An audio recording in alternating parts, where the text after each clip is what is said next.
उसकी छोटी बेटी बहुत सुंदर थी। महिला ने पागलों की तरह उसके बालों को कैंची से काटना शुरू कर दिया। गलती से उसने बेटी के माथे को भी चुभो दिया, फिर भी उसने रुकने का इरादा नहीं दिखाया। बाल काटने के बाद भी बेटी सुंदर दिखी तो जलन से भरी महिला ने उसे आटे के बर्तन में डाल जिंदा दफनाने की कोशिश की। वह मानती रही कि बेटी बड़ी होकर मुसीबत बनेगी, इसलिए बचपन में ही मर जाए। पिता समय पर आया और दम तोड़ती बेटी को बचाया।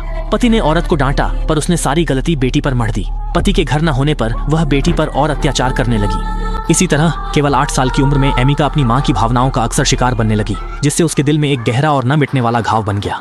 वह समझ नहीं पाई कि क्यों उसकी दोनों बड़ी बहनें मां के साथ इतनी घुल मिलकर रहती हैं, लेकिन जब बात उसकी आती है तो उसे हमेशा डांट ही मिलती है। इसलिए रिश्ते सुधारने की कोशिश में उसने खुद पहल करते हुए मां को गले लगा लिया, लेकिन महिला ने नापसंदगी से उसे धक्का दे दिया। पास खड़े पिता को कुछ समझ आ गया, इसलिए उन्होंने बेटी एमिका को एक तरफ ले जाकर दिलासा देने की कोशिश की, लेकिन तभी उनकी पत्नी ने यह सब देख लिया।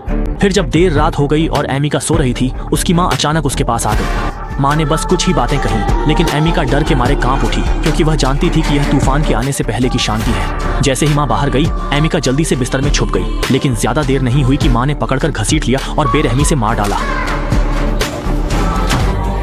ये पहली बार था जब एमिका रोते हुए दया की भीख मांग रही थी और उसने विरोध भी किया। उसने मां को धक्का देकर जान बचाने के लिए बाहर भागी। उसके विरोध से मां गुस्से में आ गई और बेसबॉल बैट से उसे बुरी तरह पीटा। जब एमिका को अस्पताल ले जाया गया तो उसका पूरा शरीर जख्मी था, वह लगभग मरने की हालत में थी। डॉक्टर भी मां की क्रूरता देखकर हैरान थे। डॉक्टर ने पिता को सलाह दी कि बेटी को कहीं और भेज दें, वरना अगर वह जिंदा भी बच गई तो भी उसकी जिंदगी पर हमेशा के लिए गहरा असर रहेगा। पिता ने भारी मन से फैसला किया और एमिका को दूर बुआ के घर भेज दिया। 20 साल बाद वह एक पुलिस अधिकारी बन गई। मां से दूर बिताए गए दिनों ने उसे स्वस्थ रूप से बड़ा होने में मदद की, लेकिन जब वह अपने पुराने घर लौटी तो उन अत्याचारों की यादें आज भी उसे कांपने पर मजबूर कर देती हैं। इस बार वह एक मामले की वजह से वापस आया है। अपने पुराने घर में एक किशोरी की हत्या हो गई है और उसके बचपन की परछाइयां एक बार फिर जाग उठेंगी।